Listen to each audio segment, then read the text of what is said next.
మనతో retired gazetted అధికారి నిర్మల గారు ఉన్నారు. మేడం ఏం చెప్తారు ఈ బెనిఫిట్స్‌కు సంబంధించి? మీరు ఈ ధర్నా కార్యక్రమంలో పాల్గొన్నారు. ఏం చెప్తారు? మీకు రావాల్సిన బెనిఫిట్స్ ఏంటి? అసలేం చెప్తారు? మాకు అంటే దాదాపు ఇప్పుడు ఎంప్లాయీస్ మార్చి 2024 నుంచి రిటైర్ అయిన వాళ్ళకి ఒక్క రూపాయి పెన్షనరీ బెనిఫిట్స్ ఏమీ రాలేదండి. వాళ్ళకి గ్రాట్యుటీ రావాలి, ఈఎల్ ఎన్కాష్మెంట్ రావాలి, జిఐఎస్ రావాలి, టీఎస్జిఎల్ఐ రావాలి. ఏది కూడా తర్వాత ఎప్పుడో సర్వీస్లో ఉండంగా ఇచ్చినటువంటి పిఆర్సి ఏరియర్స్ కూడా రావాలి.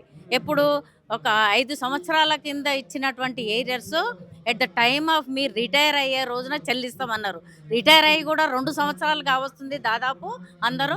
అలాంటి రిటైర్మెంట్ బెనిఫిట్స్ కూడా ఇప్పటివరకు చెల్లించలేదు.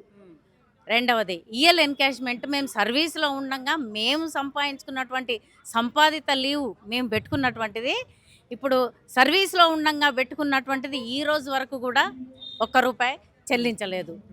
తర్వాత డిఎల్ కూడా 4 డిఎల్ ఇంకా పెండింగ్ ఉన్న డిఎల్ ఇచ్చినా కూడా ఒక్కొక్కటి 30 నెలలు, 28 నెలలు, 26 నెలలు వాయిదాలు. ఈ రకంగా ఎవరికి ఎంత వాయిదా, ఎన్ని నెలలు, ఎప్పటి నుంచి ఎప్పటిదాకా అన్నది కూడా ఆ పెన్షనర్ గుర్తించుకునేటువంటి స్థాయిలో కూడా లేడు. కాబట్టి ఇలా ప్రతి ఫైనాన్స్కి సంబంధించినటువంటి ప్రతి అంశం కూడా పెండింగ్లో పెట్టడం అనేది జరుగుతుంది. దీనివల్ల చాలా మానసికంగా ప్రతి ఉద్యోగి కూడా ఒక పెన్షనర్ అంటే ఒక విశ్రాంత ఉద్యోగి అంటే ఎంత పీస్ఫుల్గా తన రిటైర్మెంట్ లైఫ్ను గడపాలి. రోజు ప్రభుత్వాన్ని తలుచుకుంటూ ఎప్పుడు ఇస్తారు దాదాపు 50 మంది చనిపోయారండి ఈ రిటైర్మెంట్ బెనిఫిట్స్ రాక, హాస్పిటలైజ్ అయ్యి. చాలామందికి చాలా అవసరాలు ఉంటాయి. రిటైర్ అయిన తర్వాత సర్వీస్లో ఉండగా చాలా డబ్బును వాళ్ళు దాచుకుంటారు. రిటైర్ అయినప్పుడు తీసుకోవచ్చులే అన్నటువంటి వాళ్ళకి అది ఉంటుంది. కానీ రిటైర్ అయినా కూడా రాక వాళ్ళు మానసికంగా కుంగి పిల్లల పెళ్ళిళ్ళకే అనుకోండి, లేకపోతే హౌస్ కన్స్ట్రక్షన్స్ అనుకోండి, కుటుంబాల బాధ్యత అనుకోండి, దేనికైనా అవసరం వచ్చేది కదా. 61 సంవత్సరాలకి ఈరోజు మేము ఇలా ఇందిరా పార్క్ దగ్గరకు వచ్చి చేయాల్సినటువంటి పరిస్థితి ఏంటి మాకు? మేడం మీరు ఎప్పుడు రిటైర్డ్ అయ్యారు? నేను April 25లో రిటైర్ అయ్యానండి. మీకు రావాల్సిన బెనిఫిట్స్ ఏమైనా లెక్కలతో చెప్పగలుగుతారా? లెక్కలను దాదాపు 80 లక్షలు రావాలండి నాకు. 8 రూపాయలు కూడా రాలేదు. 80 లక్షలు. 80 లక్షలు రావాలి. నేను దాచుకున్నా. నేను ఎక్కడ దాచుకున్నా? ప్రభుత్వం నా డబ్బును క్షేమంగా మంచిగా నేను రిటైర్ అయ్యే రోజు తిరిగి ఇస్తుందన్న ఉద్దేశంతో వేరే అక్కడిక్కడ పెడితే నష్టపోతానో ఏమో, ఏ చిట్టి వేసినా ఏదేసినా నష్టపోతానో ఏమో అని జీపీఎఫ్ ప్రభుత్వం అది గ్యారంటీ ఉన్న వాళ్ళ దగ్గర పెట్టాను నేను. అంటే మీరు దాచుకున్న సొమ్మును ప్రభుత్వం ఇవ్వలేకపోతుంది. ఇయ్యలేదు. మరి ముఖ్యమంత్రి రేవంత్ రెడ్డి సభలలో చెప్తూనే ఉన్నాడు, అప్పులపాలు ఉంది రాష్ట్రం, బాలేదు పరిస్థితి అని చెప్తున్నాడు కదా. మరి అది ఎంతవరకు కరెక్ట్? మా డబ్బే కదా మేము అడిగేది, మేము దాచుకున్న డబ్బే కదా అడిగేది. ఎక్స్ట్రా రిటైర్ అయినటువంటి బెనిఫిట్స్ కాకుండా మేము దాచుకున్నటువంటి డబ్బును మాకు ఏమని అడుగుతున్నాం? జీపీఎఫ్ మేము దాచుకున్న డబ్బు అండి. నెలకింత జీతంలో కట్ చేయించుకున్నాను. ఇన్సూరెన్స్ టీఎస్జిఎల్ఐ నేను దాచుకున్న డబ్బు, జిఐఎస్ నేను దాచుకున్నటువంటి డబ్బు. నేను దాచుకున్న డబ్బునే నేను సేఫ్ దగ్గర పెట్టినా అని నేను ఫీల్ అవుతున్నాను. మరి నా డబ్బులు నాకు ఇవ్వాలి కదా.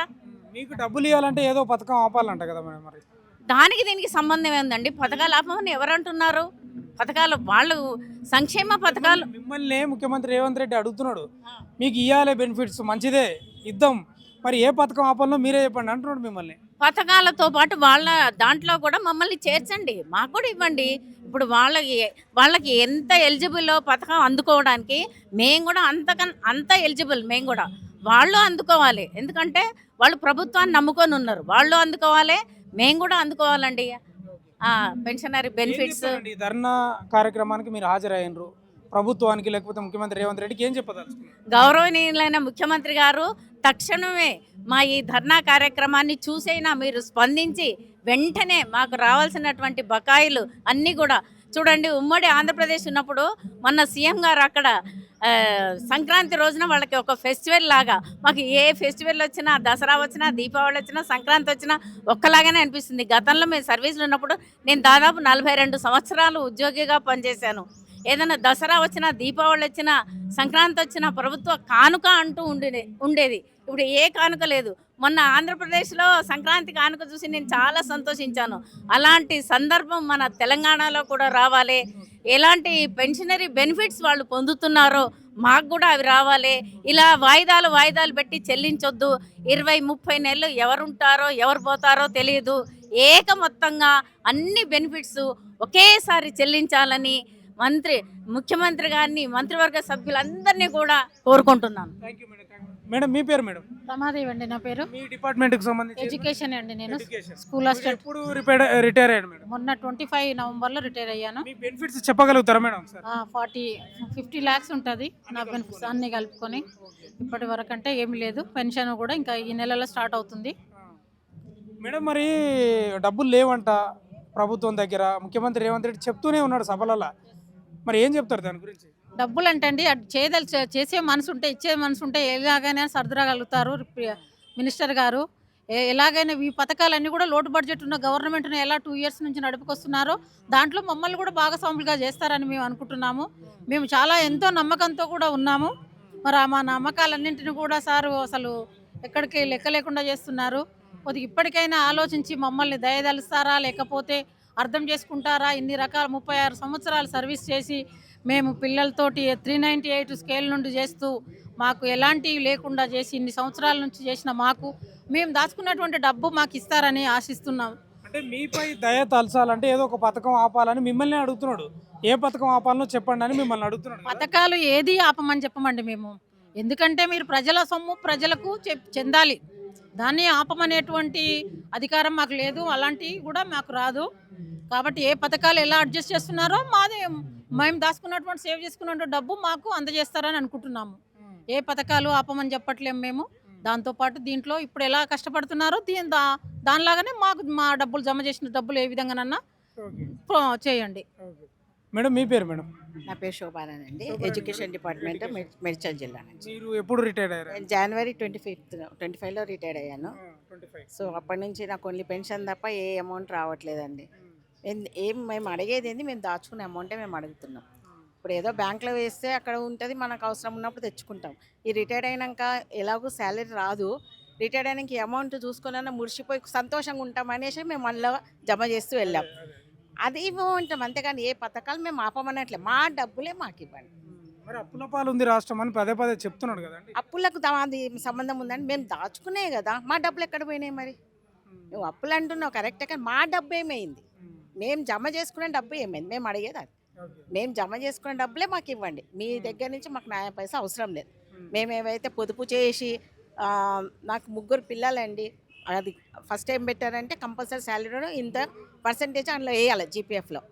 అలా వేసుకుంటూ పిల్లలను పొదుపుగా మేము సంసారం నెట్టుకుంటూ వచ్చాయి, అక్కడ దాచుకున్నాం.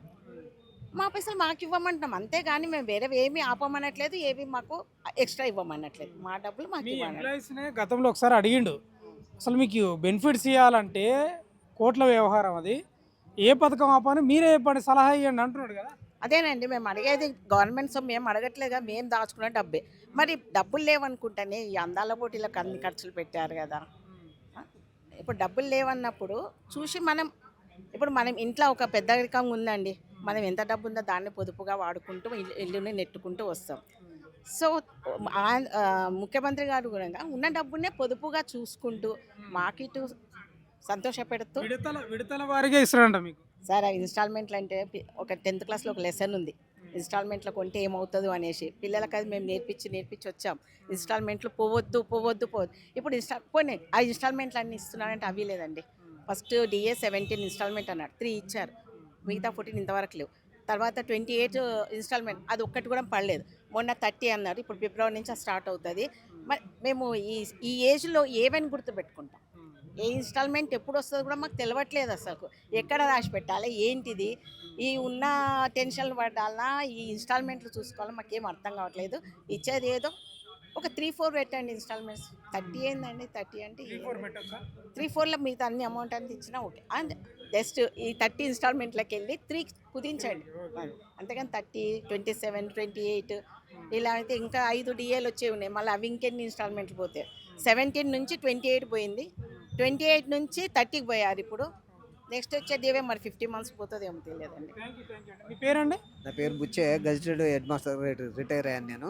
మీకు రావాల్సిన బెనిఫిట్స్ దాదాపు ఎన్ని? 50 lakhs ఉంటాయి నాకు వచ్చేటటువంటి బెనిఫిట్స్. ఈ బెనిఫిట్స్ నేను ఆగస్టు 2024లో రిటైర్ అయ్యాను. నేను ఆగస్టులో 24లో అంటే దాదాపు 1.5 year అవుతుంది రిటైర్ అయిపోయి. నాకు ఇంతవరకు ఎలాంటి గవర్నమెంట్ నుంచి నాకు వచ్చేటటువంటి బెనిఫిట్స్ ఏవి కూడా రాలేదు. అయితే ప్రభుత్వము ఏందంటే అన్ని రకాల పథకాలను అమలు చేస్తూ ఉంది. ఓన్లీ రిటైర్మెంట్ వాళ్ళ యొక్క బెనిఫిట్స్‌ను మాత్రమే ఆపేసి మిగతా పథకాలను అమలు చేస్తుంది. ఆ పథకాలు ఏ విధంగానైతే ఆ నిర్లక్ష్యానికి కారణం ఏమై ఉంటుందని మీరు అనుకుంటున్నారు? అదే చెప్తున్నారు. సీఎం గారు ఏం చెప్తున్నారంటే, ఈ పథకాలు ఆపివేయబడతాయి రిటైర్మెంట్ బెనిఫిట్స్ ఇస్తే. అయితే జనరల్‌గా మేమేం అడుగుతున్నాము, రిటైర్మెంట్స్ బెనిఫిట్స్ స్టార్ట్ చేయండి. మార్చి నుంచి రావాలి. 2024 మార్చి నుంచి రిటైర్మెంట్ బెనిఫిట్స్ స్టార్ట్ చేయాలి. మిగతా పథకాలు ఏ విధంగానైతే అమలు చేస్తున్నారో మావి కూడా మీరు ఇప్పుడు మంత్లీ వారీగా మార్చి నుంచి స్టార్ట్ చేసినట్టయితే, ఒక్కొక్క నెలలో స్టార్ట్ చేసినట్టయితే మా బెనిఫిట్స్ వచ్చేసరికి ఇంకా 1.5 మంత్ పడుతుంది. ఇంకా 1.5 ఇయర్ పడుతుంది మనకు. ఆ విధంగానైనా ఏదైనా సరే మరీ మొత్తం ఆపివేయకుండా ఈ ఏదైతే ఉందో ఇస్తున్నట్టయితే ఏమవుతుందంటే, ఈ రిటైర్ అయినటువంటి వాళ్ళు కూడా స్టార్ట్ చేసిర్రు వస్తాయి, మా డబ్బులు వస్తాయి ఎప్పటికైనా.